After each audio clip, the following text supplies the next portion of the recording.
Start कीजिए sir. हाँ प्यारे बच्चों, आप लोगों का साइंस की क्लास में स्वागत है। और जैसे कि मैं आपसे एक प्रश्न पूछना चाहता हूँ कि पृथ्वी पर ही पृथ्वी पर ही सजीव पाए जाते हैं। तो अगर मैं आपसे पूछूं कि पृथ्वी पर ही सजीव क्यों पाए जाते हैं, तो आप बोलोगे सर कि पृथ्वी पर पानी है, हवा है और सूर्य प्रकाश की किरण है। किसकी किरणें हैं? सूर्य प्रकाश की किरणें हैं। तो प्यारे बच्चों, आज हम न इस पाठ में प्रकाश के बारे में पढ़ने वाले हैं। किसके विषय में अध्ययन करने वाले हैं? प्रकाश के विषय में अध्ययन करने वाले हैं। तो अभी जैसे कि पिछली कक्षाओं में आप लोगों ने प्रकाश के परावर्तन का नियम देखा है। प्रकाश के परावर्तन का नियम, एक मिनट बच्चों।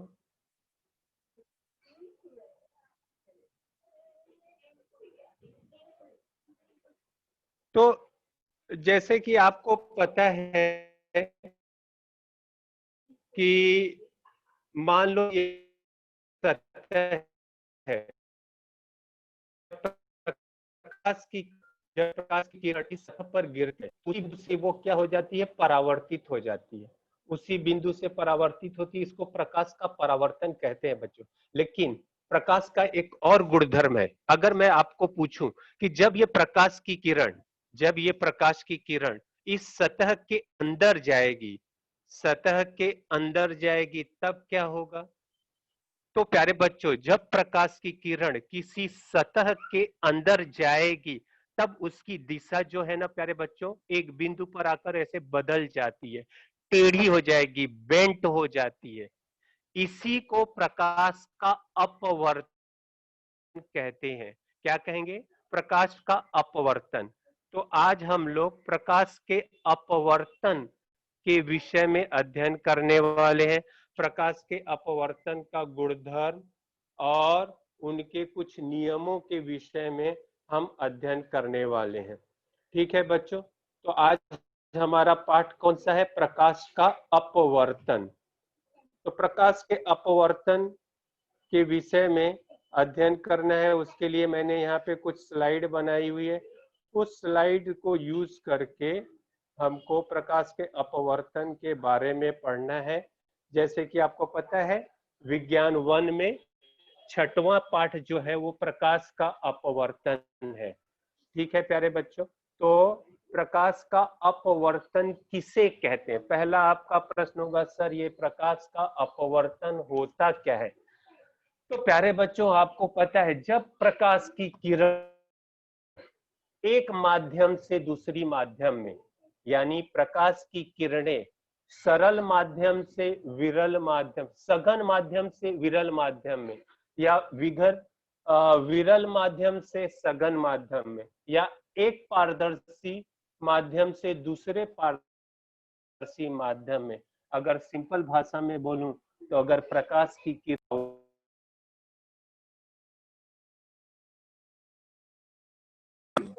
हवा से पानी में या पानी से हवा में जब प्रकाश की किरण जाती है तो उसकी दिशा बदल जाती है। इसी को प्रकाश का अपवर्तन, लाइट ऑफ रिफ्रैक्शन, इंग्लिश में लाइट ऑफ रिफ्रैक्शन और हिंदी में प्रकाश का अपवर्तन कहते हैं।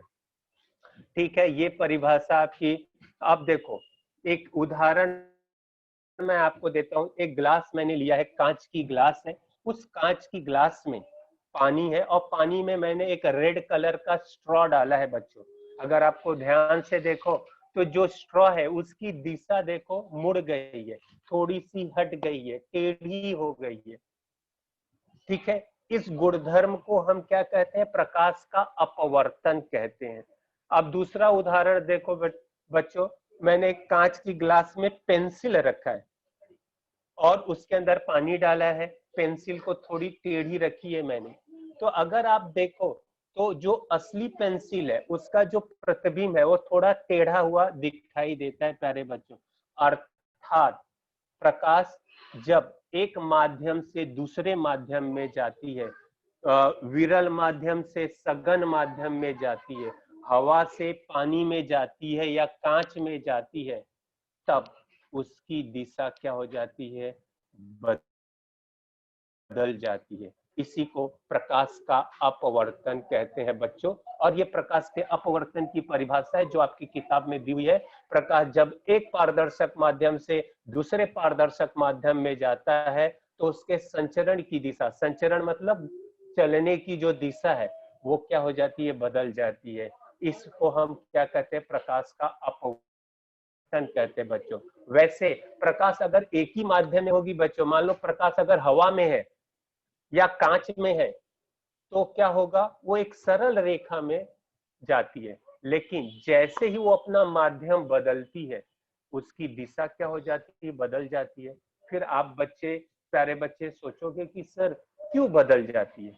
अगर हवा में अगर प्रकाश की किरण है तो सीधी रेखा में जा रही है, पानी में है तो सीधी रेखा में जा रही है, लेकिन जैसे ही माध्यम चेंज हो रहा है, हवा से पानी में आ रहा है या पानी से हवा में जा रहा है, हवा से कांच में आ रहा है या कांच से हवा में जा रहा है, तो ये दिशा क्यों बदलती है और कैसे बदलती है, किस तरफ मुड़ती है? तो ये सब की जानकारी हमको रखनी है, इसके विषय में हमको अध्ययन करना है। तो इसके लिए अपने किताब में देखो एक प्रयोग दिया हुआ है। इस प्रयोग में हमने एक कांच का आयताकार टुकड़ा लिया हुआ है, जिसको हम लोगों ने देखो क्या नाम दिया हुआ है? इस आयताकार टुकड़े को एक नाम दिया हुआ है बच्चों, देखो PQRS ऐसा नाम दिया हुआ है।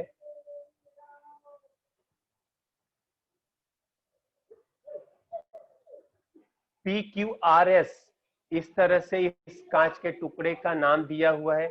जो प्रकाश की किरण हवा से देखो कांच में आ रही है, हवा से किस में आ रही है? कांच के अंदर आ रही है, हवा से कांच में आ रही है, तो क्या हो जा रही है? उसकी दिशा क्या हो जा रही है?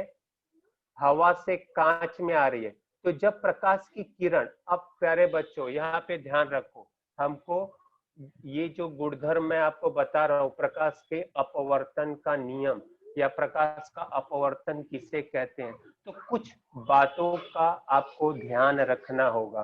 कौन कौन सी बातों का आपको ध्यान में रखना होगा?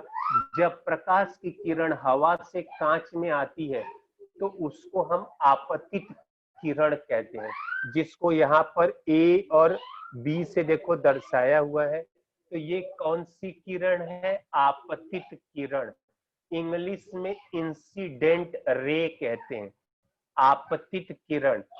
आपतित किरण यानी इंसिडेंट रे। आपतित किरण को क्या कहते हैं? Incident ray. अब ये जो आपतित किरण है, जिस बिंदु पर वो कांच के अंदर आने की कोशिश करती है, जिस बिंदु पर वह कांच के अंदर आने की कोशिश करती है, उस बिंदु को आपतन बिंदु कहते हैं।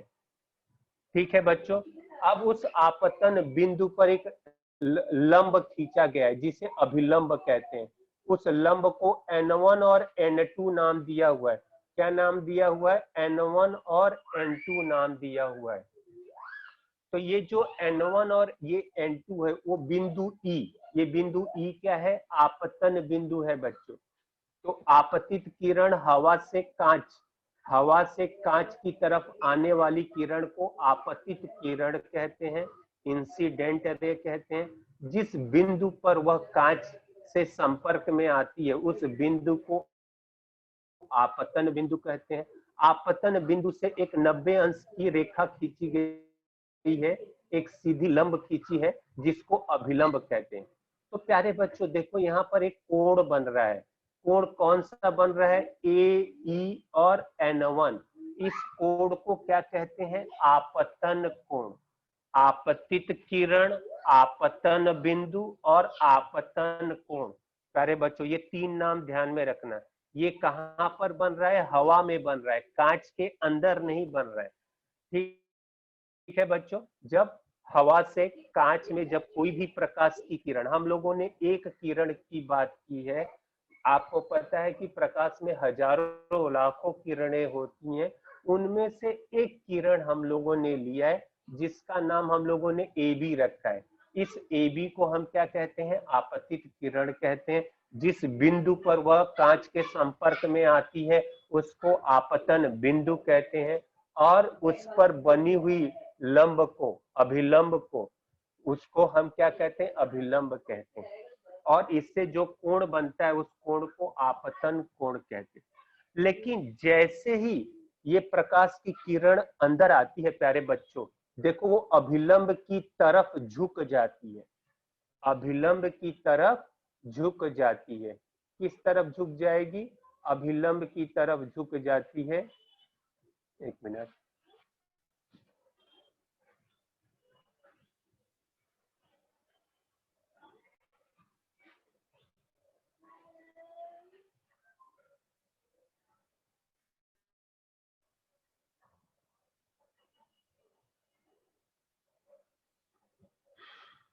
अभिलंब की तरफ देखो यहाँ पे झुक गई, और इसको हम क्या कहते हैं? अपवर्तित किरण कहते हैं। यही गुणधर्म है प्यारे बच्चों। जब आपतित किरण कांच के पास आती है और कांच के अंदर जैसे ही वो प्रवेश करेगी, वह अभिलंब की तरफ झुक जा रही है। अभिलंब की तरफ झुक जाने की वजह से इसको हम क्या कहते हैं? अपवर्तित किरण कहते हैं, रिफ्रैक्टेड रेज, यानी अपवर्तित किरण। और उससे बने हुए कोण को अपवर्तन कोण कहते हैं, जिसको आर से दर्शाया गया है प्यारे बच्चों। अगर देखो तो ये आर आपको दिख रहा है, इस आर को क्या कहते हैं? अपवर्तन कोण कहते हैं। क्या कहेंगे प्यारे बच्चों? अपवर्तन कोण। तो आपतन कोण जो है वो अपवर्तन कोण के देखो अपोजिट है, विपरीत है। बिंदु ई पर जाकर ये दोनों एक दूसरे के आमने सामने हैं, आमने सामने हैं। ठीक है बच्चों? तो पहला गुणधर्म मैंने आपको क्या सिखाया? जब प्रकाश की किरण, आपतित किरण कांच के हवा से कांच में प्रवेश करेगी तो वह अभिलंब की तरफ झुक जाती है, और उससे बनने वाली किरण को हम कौन सी किरण कहते हैं? अपवर्तित किरण कहते हैं। और उससे बने हुए कोण को अपवर्तन कोण कहते हैं। अब प्यारे बच्चों आप बोलोगे सर ये क्यों झुकती है? तो बच्चों आपको पता है कि जब प्रकाश की किरण हवा में होती है तो वह बहुत तेज गति से संचरण करती है, मतलब बहुत तेज गति से चलती है। लेकिन जैसे ही माध्यम चेंज होगा तो किसी भी पदार्थ का बच्चों घनत्व होता है, घनत्व, जिसको इंग्लिश में डेंसिटी कहते हैं। डेंसिटी यानी घनत्व। तो जिसका डेंसिटी जितना ज्यादा होता है उसका अपवर्तन भी उतना ज्यादा होगा, क्योंकि डेंसिटी का अर्थ क्या होता है? कि घनत्व। घनत्व का मतलब क्या होता है? द्रव्यमान बटे आयतन, मास बटे वॉल्यूम। डेंसिटी का सूत्र क्या होता है? मास बटे वॉल्यूम, यानी घनत्व बराबर द्रव्यमान बटे आयतन होता है। तो जो चीजें जितनी ठोस होती हैं उनमें विचलन उतना ज्यादा होगा। क्यों विचलन उतना ज्यादा होगा? क्योंकि उसके अंदर जाने में प्रकाश की किरणों की जो स्पीड है वो कम हो जाएगी। हवा में, हवा के जो कण है, ये आपने द्रव की अवस्था में पढ़ा है, हवा के कण क्या होते हैं? स्वतंत्र होते हैं। तो स्वतंत्र चीजों में प्रकाश की किरणें बहुत तेजी से जाती हैं। जैसे रोड पे, अगर रोड खाली है तो आप साइकिल बहुत तेजी से चलाओगे, लेकिन अगर रोड पे बहुत गर्दी है तो आपके साइकिल की स्पीड कम हो जाएगी, क्योंकि आपको डर है किसी का एक्सीडेंट ना हो जाए, किसी को चोट ना लग जाए। तो उसी तरह से हवा में भी, अब हवा के कण क्या है? दूर दूर है, तो प्रकाश की किरणें बड़ी तेजी से घूमेगी। लेकिन जैसे ही वो कांच के अंदर आएंगी, ठोस चीज में आएंगी, तो क्या होगा? घनत्व तो बढ़ जाएगा। घनत्व तो बढ़ जाएगा मतलब जो अणु और परमाणु है वो बहुत नजदीक नजदीक रहेंगे, जिससे कि वहां प्रकाश की किरणों की जो स्पीड है, जो वेग है, वो बहुत कम हो जाती है। वेग कम होने की वजह से वो अभिलंब की तरफ झुक जाती है। फिर आप बोलोगे सर फिर से क्या वो अभिलंब से दूर नहीं जा सकती है?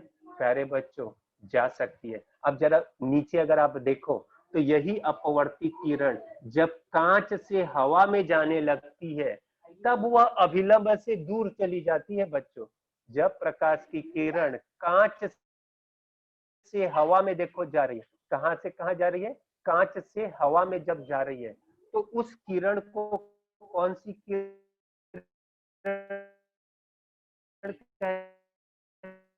कहते हैं, निर्गत किरण को इंग्लिश में इमर्जेंट रे, इसीलिए उसको ई से दर्शाते हैं बच्चों। आपतित किरण को आई से, अपवर्तित किरण को आर से और निर्गत को ई से। इमर्जेंट, इमर्जेंट का मतलब होता है बाहर निकलना। जब प्रकाश की किरण कांच से हवा में निकलेगी ना प्यारे बच्चों, तब वो अभिलंब से दूर चली जाती है। कहाँ चली जाएगी, अभिलंब से दूर चली जाती है।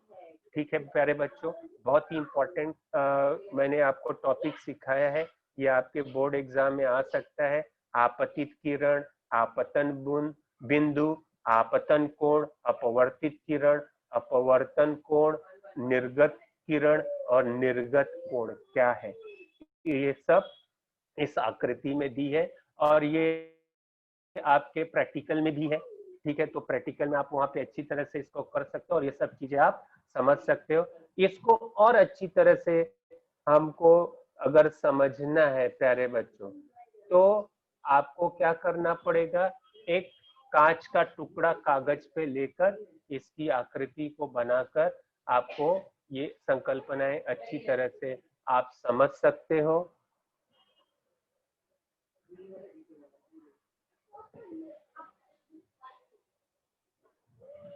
अब इसके बाद देखो प्यारे बच्चों, क्या क्या इसमें हम लोगों ने किया है। प्रकाश के अपवर्तन, प्रकाश का अपवर्तन किसे कहते हैं, जब प्रकाश की किरण हवा से कांच में आएगी तो वह अभिलंब की तरफ झुक जाती है और जब कांच से हवा में जाएगी तो वह अभिलंब से दूर चली जाती है। इसी को प्रकाश का अपवर्तन कहते हैं। ये सिंपल भाषा में भी आप लिख सकते हो, या जो आपकी किताब में जैसा दिया हुआ है कि एक पारदर्शी माध्यम से जब दूसरे पारदर्शी माध्यम में प्रकाश की किरणों का संचरण होता है तब उसकी दिशा बदलती है।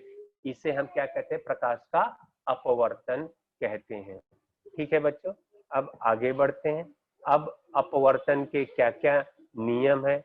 अपवर्तन के का जो पहला नियम है, जिस हिसाब से मैंने देखो यहाँ पे डायग्राम बनाया हुआ है, यहाँ पर अगर आप देखो तो हवा में कांच, तो आपतित किरण को मैंने ब्लू कलर से दिखाया है, नीले रंग से दिखाया हुआ है। ये आपतित किरण है प्यारे बच्चों। ये आपतित किरण हवा से कांच में आ रही है। जिस बिंदु पर वह कांच के संपर्क में आती है उस बिंदु को आपतन बिंदु कहते हैं। और एक अभिलंब देखो मैंने खींचा हुआ है, सीडी, सीडी ये अभिलंब आपको दिखाई दे रही है और इनके बीच बने हुए कोण को हम क्या कहते हैं, आपतन कोण कहते हैं। आपतन कोण, इंसिडेंट एंगल, जिसको आई से दर्शाते हैं। और जैसे ही प्रकाश की किरण कांच के अंदर प्रवेश कर रही है प्यारे बच्चों, वो अभिलंब की तरफ झुक जा रही है। और इस लाल लाइन को, इस रेड वाले को अगर आप देखो तो ये जो रेड वाला है ये आपका अपवर्तित किरण है। कौन सी किरण है, अपवर्तित किरण। आपको अच्छी तरह से समझ में आए इसीलिए इसको मैंने अलग से बनाया। वो जो आकृति थी उसमें पूरा था, उस पूरे को मैंने थोड़ा सा आधे में बांट दिया। आपको सिर्फ समझने के लिए यहाँ पे थोड़ा कलर में किया हुआ है कि यहाँ पर देखो आपतित किरण को ब्लू रंग से दिखाया हुआ है, नीले रंग से दिखाया है। हवा से कांच में आ रही है तो हवा से कांच में आने वाली किरण को आप क्या कहोगे, आपतित किरण कहोगे। क्या कहोगे प्यारे बच्चों, आपतित किरण। और जिस बिंदु पर वह कांच के संपर्क में आती है, देखो उस मैंने एन से दर्शाया, उस एन को हम क्या कहेंगे, आपतन बिंदु कहेंगे। और वहीं पे देखो एक लंब खींच दिया है मैंने, सीडी लंब है, जिसको हम अभिलंब कहते हैं। अभी मतलब ऊपर, अभिलंब कांच के ऊपर, इसलिए अभिलंब। और उससे बने हुए कोण को आपतन कोण कहते हैं। और जैसे ही वो आपतित किरण कांच के अंदर आई बच्चों, उसकी दिशा देखो बदल गई, वो थोड़ी सी टेढ़ी हो गई, थोड़ी सी वो अभिलंब की तरफ झुक जाती है। किधर झुक जाएगी, अभिलंब की तरफ झुक जाती है, इसको अपवर्तित किरण कहते हैं। और इससे बने हुए कोण को अपवर्तन कोण, रिफ्रैक्टेड रे एंगल, जिसको आर से दर्शाते हैं, ये अपवर्तित कोण है जिसको आर से दर्शाया जाता है। और इसी को अगर प्यारे बच्चों उल्टा कर दो, यानी कांच से हवा में जाओगे तब जो अपवर्तित किरण है वो बाहर निकल रही है। अब बाहर निकल रही है तो बाहर निकलने को क्या कहते हैं, निर्गत, निर्गत किरण, निर्गत किरण। और वो अभिलंब से दूर हो जाएगी। देखो ये अभिलंब से दूर होते जा रही है। अगर इसको उस दूसरी तरह से अगर हम देखें तो इस तरह से ये आपका पहला नियम बन गया। अब आप सोचोगे सर कि ये जो अपवर्तन हो रहा है, यानी जो दिशाएं बदल रही हैं, तो ये तो समझ में आ गया कि भाई आपतित किरण, आपतन बिंदु और अभिलंब और अपवर्तित किरण, अपवर्तन कोण, ये सब एक ही प्रतल में होते हैं। ये पहला नियम है। अपवर्तन का पहला नियम क्या है कि आपतित किरण, आपतन कोण, अभिलंब, आपतन बिंदु, अपवर्तित किरण, अपवर्तन कोण, ये सब एक ही प्रतल में रहते हैं। और आपतन कोण और अपवर्तन कोण, जिस हिसाब से देखो मैंने आपको बताया कि ये देखो, ये जो आपतन कोण है, आपतन कोण यानी आई, और अपवर्तन कोण, ये एक दूसरे के आमने सामने है। आमने सामने यानी अपोजिट है, विपरीत है। विपरीत क्यों है? क्योंकि उनके बीच में कौन आ गया? अभिलंब। तो इस अभिलंब की वजह से, इस अभिलंब की वजह से आपतन कोण और अपवर्तन कोण ये क्या होते हैं? एक दूसरे के विपरीत होते हैं। फिर जैसे मैंने आपको बताया कि आप बच्चों के अंदर बहुत सारी जिज्ञासा होती है। आप बोलोगे सर ये झुकता है, ये समझ में आ गया कि जब प्रकाश की किरण हवा से कांच में आएगी तो वो अभिलंब की तरफ झुक जाती है, और जब कांच से हवा में जाएगी तो वो अभिलंब से दूर चली जाती है। इसी को अपवर्तन कहते हैं। ये अच्छी तरह से समझ में आया। लेकिन कितना झुकेगी, कितना अभिलंब की तरफ झुकेगी और कितना वो अभिलंब से दूर जाएगी, ठीक है। अब आपके मन में आएगा सर ये क्यों होता है और कितना झुकेगी? इसके लिए सूचनांक होता है, एक मान होता है जिसको हम क्या कहते हैं? अपवर्तनांक। तो ये जो अपवर्तनांक है, रिफ्रैक्टिव इंडेक्स, जिसको हम n से दर्शाते हैं, छोटे n से दर्शाते हैं प्यारे बच्चों। तो ये इसकी जो संकल्पना है अपवर्तनांक की, जिसको अपवर्तन का सूचनांक कहते हैं। आप अपवर्तनांक कहो या अपवर्तन का सूचनांक कहो, दोनों एक ही है। यानी जब प्रकाश की किरण हवा से कांच में आएगी या कांच से हवा में जाएगी तो अभिलंब की तरफ झुकना और अभिलंब से दूर जाना वह कितना होगा, इसको बताने के लिए स्नेल, स्नेल ये वैज्ञानिक का नाम है, उन्होंने एक नियम बनाया। प्यारे बच्चों जैसे आपको पता है भूमिति में आप ने साइन, कॉस, थीटा ये सब पढ़ा है। तो जैसे साइन है तो साइन के लिए अभिलंब होता है, लंब सॉरी लंब होता है, और लंब के सामने कर्ण होता है। तो उससे आपको यहाँ पर भी देखो, यहाँ पर अगर आप देखो तो ये क्या है? अभिलंब है। CD क्या है? अभिलंब है। अब इस अभिलंब और ये आपका कांच का टुकड़ा देखो, एक आधार है, और कौन सी संकल्पना मिलती है? साइन, साइन की संकल्पना मिलती है, SI यानी साइन, जिसको आप पढ़ते हो, ये ज्योमेट्री में आपने पढ़ा है। तो स्नेल ने क्या कहा कि जो साइन आई और साइन आर का अनुपात जो होता है ना बच्चों, वो फिक्स होता है। यानी अगर आप ये आवर्तित किरण है, इन दोनों के बीच अगर मैं बढ़ा दूं, इनकी दूरियां बढ़ा दूं, तो मेरा जो अपवर्तन है वो ज्यादा हो जाएगा। तो ऐसा नहीं है प्यारे बच्चों। आप आपतित किरण और अपवर्तित किरण के बीच में कितना भी गैप आप बढ़ाओ,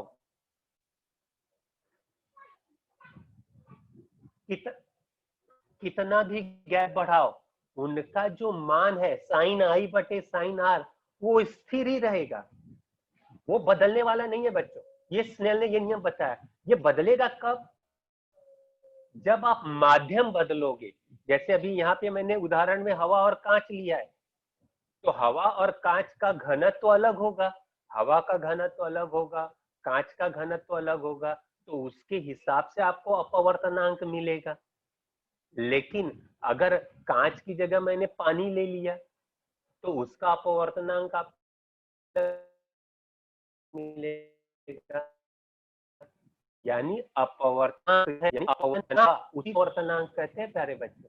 ठीक, जैसे मैंने आपको कहा कि हवा से कांच में आए तो अभिलंब की तरफ झुक गए, कांच से हवा में गए तो अभिलंब से दूर गए, कितना नजदीक आए कितना दूर गए, इसी को अपवर्तनांक कहते हैं। और ये अपवर्तनांक स्थिर होता है, ऐसा स्नेल ने कहा। यानी साइन आई बटे साइन आर का मान स्थिर होता है। इस स्थिरांक को, इस अचरांक को अपवर्तनांक कहते हैं, जिसको हम छोटे एन से दर्शाते हैं। तो ये स्नेल का नियम है जो अभी मैंने आपको बताया। आपतन कोण को आई से दर्शाया गया है बच्चों, अपवर्तन कोण को आर से दर्शाया गया है। साइन आई बटे साइन आर ये स्थिरांक होता है, इंग्लिश में कांस्टेंट बोलते हैं। स्थिरांक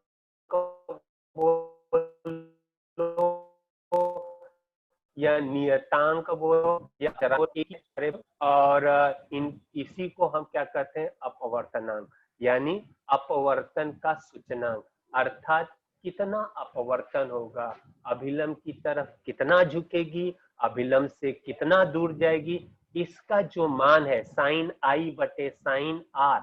अब आप सोचोगे प्यारे बच्चों साइन कैसे आया? तो मैंने आपको पहले ही बता दिया कि आप लोगों ने भूमिति में पढ़ा है कि जो अभिलंब होता है यानी लंब, ऊंचाई, आधार और कर्ण से क्या बनता है? साइन कॉस थीटा बनता है। तो यहाँ 90 अंश का कोण बन रहा है और कर्ण है, अभिलंब है और आधार है, इसीलिए यहाँ पर साइन का उपयोग किया गया है। तो साइन आई बटे साइन आर ये क्या होता है? स्थिरांक होता है। इस स्थिरांक को ही क्या कहते हैं प्यारे बच्चों? नीचे देखो तो अपवर्तनांक। अगर आपको अच्छी तरह से समझना है तो अपवर्तनांक यानी अपवर्तन का सूचनांक, यानी हर पदार्थ का अपवर्तनांक अलग अलग होता है प्यारे बच्चों। इसीलिए मैंने आपको कहा कि किसी भी पदार्थ का अपवर्तनांक, जैसे भी हवा से कांच का अपवर्तनांक फिक्स है। आप अपवर्तन कोण और परावर्तन कोण को नजदीक लाओ, दूर ले जाओ, अभिलंब के पास में लेके आओ या अभिलंब से दूर लेके जाओ। तो अगर आप सोचो कि अभिलंब के पास लेके गया, अभिलंब से दूर लेके गया, तो अपना अपवर्तनांक बदल जाएगा प्यारे बच्चों? तो नहीं बदलेगा। वो कब बदलेगा? जब आप मीडियम, माध्यम चेंज कर दोगे। हवा से कांच की जगह हवा से पानी कर दो, हवा से हीरा डायमंड कर दो, ठीक है, तब उसका अपवर्तनांक बदलेगा। लेकिन अगर माध्यम समान है, माध्यम सेम है, तो अपवर्तनांक कभी भी बदलेगा नहीं। अपवर्तनांक का जो मान है वो फिक्स होगा, निश्चित होगा। इसी को स्नेल का नियम कहते हैं। और यही स्नेल का नियम है, साइन आई बटे साइन आर बराबर स्थिरांक। स्थिरांक को क्या नाम दिया? अपवर्तनांक। इस अपवर्तनांक को छोटे एन से दर्शाया गया है। ये आपकी किताब की परिभाषा है जो यहाँ पे मैंने दी है। अपवर्तनांक को एक महत्वपूर्ण भौतिक राशि से संबंधित किया गया है। अपवर्तनांक विभिन्न माध्यमों में प्रकाश के संचरण की अपेक्षित चाल को क्या कहते हैं? अपवर्तनांक कहते हैं। और अपवर्तनांक एन, अपवर्तनांक को छोटे एन से दर्शाते हैं प्यारे बच्चों, साइन आई बटे साइन आर। अब आप सोचोगे प्यारे बच्चों कि सर ठीक है, ये समझ में आया कि अपवर्तनांक का मान हमेशा निश्चित होता है और अपवर्तनांक अगर बदलना है तो माध्यम बदलना पड़ेगा। लेकिन हमको सूत्र देखकर कैसे पता चलेगा कि जो प्रकाश की किरण है वो किस माध्यम से किस माध्यम में जा रही है? इसलिए प्यारे बच्चों, अब ये जो माध्यम है इसको लिखने के लिए निरपेक्ष अपवर्तनांक होता है। निरपेक्ष अपवर्तनांक यानी एक चीज तो आपकी फिक्स है, प्रकाश, तो निर्वात लेते हैं। निर्वात का अर्थ क्या होता है? जहां हवा भी ना हो। तो इसलिए जब हम परिभाषा देते हैं तो ऐसी चीज लेते हैं जो फिक्स हो, इसलिए हम लोगों ने निर्वात लिया है। निर्वात यानी जहां पर हवा भी ना हो, शून्य हो, तो उसको निर्वात कहते हैं। यानी यदि प्रकाश का अपवर्तन निर्वात से किसी माध्यम में हो तो आपतन कोण की ज्या का अर्थ हिंदी में देखो, साइन को ना ज्या कहते हैं। ज्या यानी साइन होता है, SIN, साइन। तो यदि प्रकाश का अपवर्तन निर्वात से किसी माध्यम में हो तो आपतन कोण की ज्या तथा माध्यम में अपवर्तन कोण की जो ज्या है उसका जो मान है उसको निरपेक्ष अपवर्तनांक कहते हैं। यानी माध्यम का निरपेक्ष अपवर्तनांक निर्वात में प्रकाश की चाल बटे माध्यम में प्रकाश की चाल को क्या कहते हैं? निरपेक्ष अपवर्तनांक कहते हैं। इसके बाद जो निरपेक्ष अपवर्तनांक है उसको लेकर सापेक्ष अपवर्तनांक आता है। अब यहाँ हम क्या करेंगे, एक तो माध्यम आपका फिक्स हो गया निर्वात, इसलिए निरपेक्ष अपवर्तनांक आ गया। उसको लेकर अब हमको क्या बताना है? सापेक्ष अपवर्तनांक बताना है। तो अब यहाँ पे हम क्या लेंगे? जब प्रकाश एक माध्यम यानी एक मतलब क्या, निरपेक्ष अपवर्तनांक, उससे अन्य माध्यम में जब जाता है तो उससे जो प्राप्त होने वाला अपवर्तनांक है उसको सापेक्ष अपवर्तनांक कहते हैं। तो जल के सापेक्ष कांच का अपवर्तनांक यानी क्या हो जाएगा? कांच का निरपेक्ष अपवर्तनांक बटे जल का निरपेक्ष अपवर्तनांक। तो इसको हम क्या कहते हैं? सापेक्ष अपवर्तनांक। क्या बच्चों ध्यान रखना, सापेक्ष निरपेक्ष अपवर्तनांक लेना जरूरी है। यानी जो सापेक्ष अपवर्तनांक है वो निरपेक्ष अपवर्तनांक पर निर्भर होता है। और निरपेक्ष अपवर्तनांक किस पर निर्भर होता है? किस पर निर्भर होता है? निर्वात पर। निर्वात एक माध्यम होगा और दूसरा माध्यम कोई भी हो सकता है। जल हो सकता है, कांच हो सकता है, हीरा हो सकता है, कोई भी अपवर्तनांक का जो है वो क्या है? निर्वात का माध्यम बटे कोई भी माध्यम। ठीक है, तो उस निरपेक्ष अपवर्तनांक को यूज करके क्या बनाया है?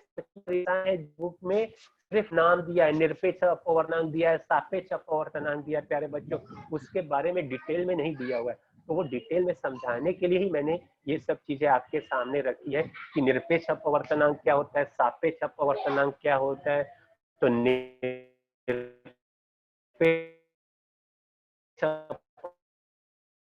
अपवर्तनांक निर्वात पर निर्भर हो। एक माध्यम वो आपके ऊपर है, आप कोई भी ले सकते हो, पानी, कांच, कुछ भी ले सकते हो, तो उस पर निर्भर होता है। उसी निरपेक्ष अपवर्तनांक अगर आपको मिल गया तो उसको यूज करके आप सापेक्ष वर्तनांक निकाल सकते हो। तो सापेक्ष वर्तनांक क्या होता है? जैसे मान लो जल का सापेक्ष वर्तनांक आपको निकालना है तो कांच का निरपेक्ष अपवर्तनांक बटे जल का निरपेक्ष अपवर्तनांक। अगर आपको हीरा का निकालना है तो हीरे के सापेक्ष कांच का अपवर्तनांक क्या होगा? तो कांच का निरपेक्ष अपवर्तनांक। अभी जल के सापेक्ष कांच है ना, तो कांच ऊपर आएगा और जल नीचे आएगा। अगर हीरा होता है तो कांच बटे हीरे का निरपेक्ष अपवर्तनांक हो जाता था बच्चों। तो अब यहाँ पर ध्यान से देखिए, ये यहाँ पर दिया हुआ है पहला नियम, अपवर्तन का जो नियम है, प्रकाश किरण विरल माध्यम से सघन माध्यम। विरल माध्यम अपना हवा होता है और सघन माध्यम क्या होता है प्यारे बच्चों? कांच होती है। तो जब विरल माध्यम से सघन माध्यम में जाती है तो वह अभिलंब की तरफ झुक जाती है। यहाँ पर देखो, दूसरी स्लाइड देखो, वहां पर आपको दिखाई देगी। हाँ, आप देखो दूसरा नियम, पहला नियम क्या है? जब प्रकाश की किरण विरल माध्यम से सघन माध्यम में आती है, यानी हवा से कांच में आती है, तो वो क्या होती है? अभिलंब की तरफ झुक जाती है। अब दूसरा नियम क्या है प्यारे बच्चों?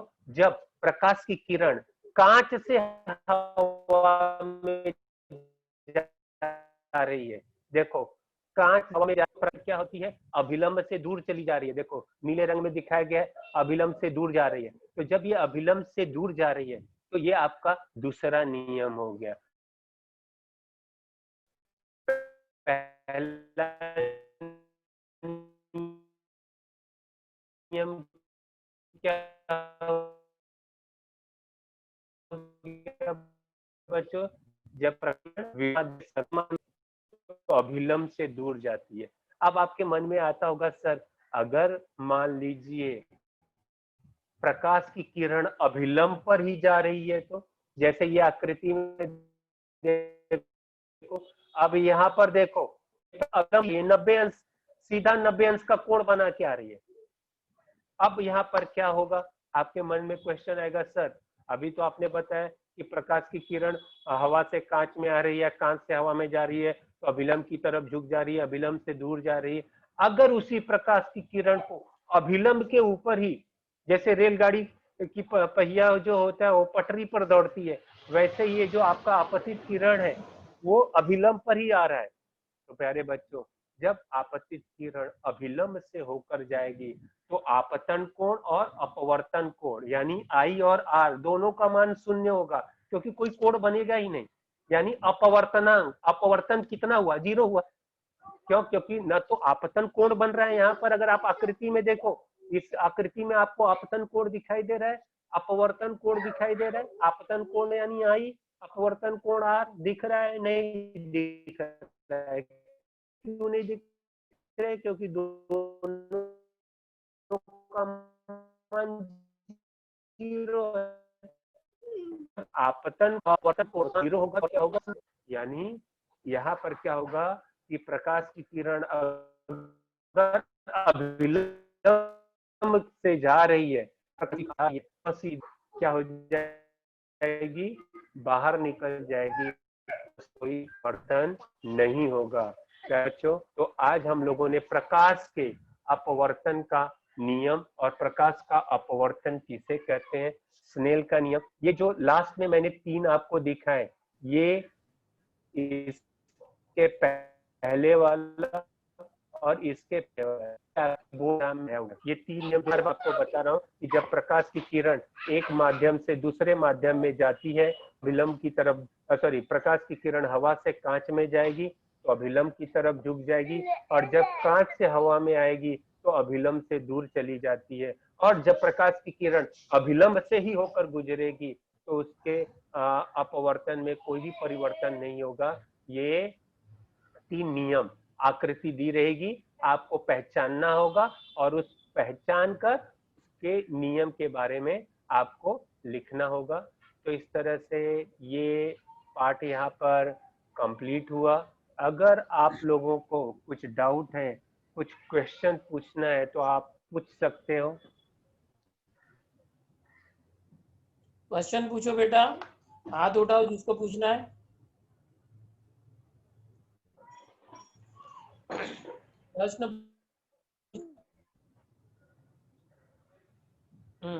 इमदादुल्लाह पूछो।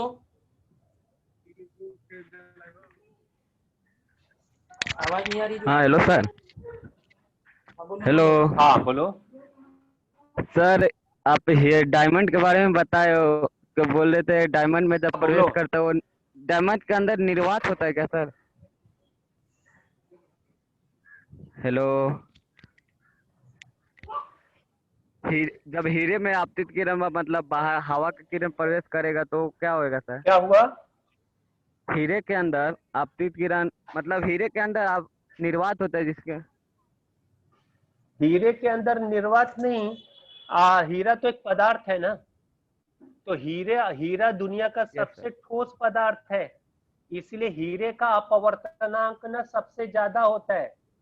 हवा, पानी या बर्फ, ये सबसे ज्यादा, अगर केरोसिन, पेट्रोल, अल्कोहल, कोई भी आप पदार्थ ले लो, सबसे ज्यादा जो अपवर्तनांक है ना वो हीरे का होता है, 2.42, 2.42।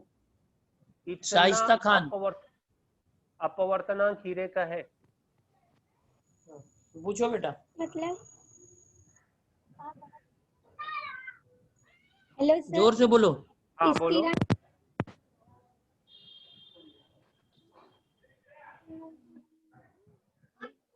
Hello sir. हाँ बोलो। हाँ बोलो। तुम जो पूछ रही हो सुनाई नहीं दे रहा है। स्थिरांक। स्थिरांक मतलब पूछ रही है सर, स्थिरांक। स्थिरांक का मतलब होता है जो बदले ना, जिसका मान फिक्स हो। इंग्लिश में आप फिक्स बोल सकते हो, हिंदी में स्थिरांक। आदर्श मिश्रा, अभ्युदय नगर। सर मैं ये पूछ रहा था कि जो आपने बताया सघन माध्यम, तो उसका कोई एक उदाहरण। सघन माध्यम हीरा हो सकता है, कांच हो सकता है, पानी हो सकता है, अल्कोहल हो सकता है, केरोसिन हो सकता है, नमक हो सकता है। ये सब सघन माध्यम है। साइना, हवा हवा विरल माध्यम है। साइना माइक चालू करके पूछो। हाँ सर। हाँ माइक चालू कर बेटा, वापस से माइक चालू कर, बंद हो गया। नहीं हो रहा चालू सर।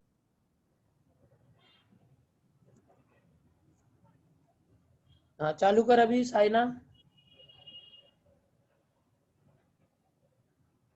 चलो ठीक है। अभिजीत ठाकुर, अभिजीत ठाकुर। अल्कोहल मतलब दारू, अल... शराब। अच्छा। हो गए सर। हाँ हाँ